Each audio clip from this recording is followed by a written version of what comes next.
থিমটাই হচ্ছে ভাঙা জিনিসপত্র দিয়ে করা হয়েছে। এখানে ভাঙা বাদ্যযন্ত্র আছে। এই পুরোটাকে আমরা আসলে মব সন্ত্রাস আর এই যে আমাদের সংবাদপত্রের উপর যে হামলাটা হচ্ছে এটাকেই আমরা মূলত ফুটিয়ে তোলার চেষ্টা করেছি। এখানে আছে ভাঙা ইট আর জলপাই পাতা। জলপাই পাতা হচ্ছে প্যালেস্টাইনকে রিপ্রেজেন্ট করে, পাশাপাশি ভাঙা ইট হচ্ছে বিশ্বজুড়ে চলা বিভিন্ন ধরনের যুদ্ধ।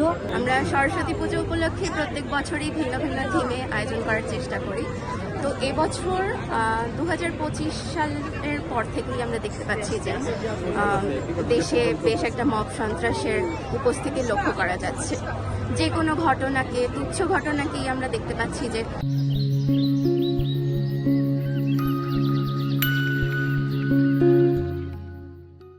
বড় করে, এমনকি অনেক সময় দেখা যায় ওই ব্যক্তির কোনো দোষ ছিল না, এমনভাবে অনেককেই হেনস্থার শিকার হতে হয়েছে।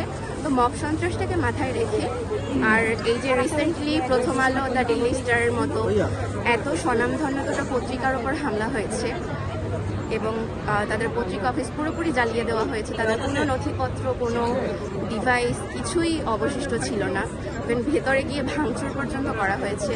তারপর আপনারা দেখবেন যে ছায়ানটের মতো একটা সাংস্কৃতিক অঙ্গনে হামলা করা হয়েছে। এর প্রতিবাদে যখন আন্দোলন করা হলো সেখানেও এমনকি হামলা করা হয়েছে। তো এই পুরোটাকেই আমরা রিপ্রেজেন্ট করার চেষ্টা করেছি। এখানে আপনারা দেখবেন এখানে ভাঙা পুরো থিমটাই হচ্ছে ভাঙা জিনিসপত্র দিয়ে করা হয়েছে। এখানে ভাঙা বাদ্যযন্ত্র আছে।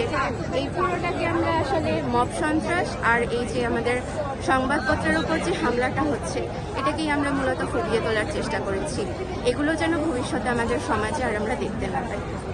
দেবী সরস্বতী জ্ঞানের দেবী, উনি আমাদের মধ্যে জ্ঞান ছড়িয়ে দিতেই আসেন। আমরা আশা রাখবো যেন আমাদের অজ্ঞানতার সব অন্ধকার ধুয়ে মুছে পরিষ্কার হয়ে যায় আর দেবী সরস্বতী আমাদের মধ্যে জ্ঞানের বিস্তার করুন। আমরা আমাদের মণ্ডপটি তৈরি করেছি সংবাদপত্রের উপর বিভিন্ন ধরনের মব হামলা এগুলোর বিরুদ্ধে নীরব প্রতিবাদের ধরন হিসেবে।